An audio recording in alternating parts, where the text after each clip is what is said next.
What's up guys, welcome back to another video. In this video, I'll be showing you how to fix oome TV app camera not working on iPhone. So, if you're having problems with oome TV here on your iPhone device, there is a way for you to fix this one. So, first things first is you want to visit your settings. Now, open up your settings here, and you want to scroll to the very bottom here, and you want to look for apps. Now, in the app section, what we need to do is we want to look for our oome TV app. So use the search bar at the very top here and just type in oome TV and select it.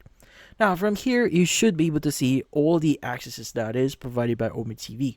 Now if you've already opened up oome TV here on your mobile device, usually you should have the option to turn on or turn off your camera or the permission for a camera on oome TV.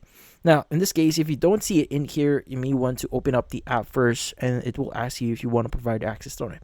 Now in this case, if you do see it in here disabled, you want to turn on the permission for it. Now also alternatively, if nothing is coming up here, there might be some problems with the actual app. So what you need to do is you want to go ahead and go to your iPhone storage here and look for oome TV, and you may want to offload the app first. And if uploading the app does not work for you, delete the app and reinstall it again and see if that solves the issue. But yeah, so in this case, that's about it. So if you found this video helpful, don't forget to leave a like or maybe subscribe to our channel. Thank you for watching.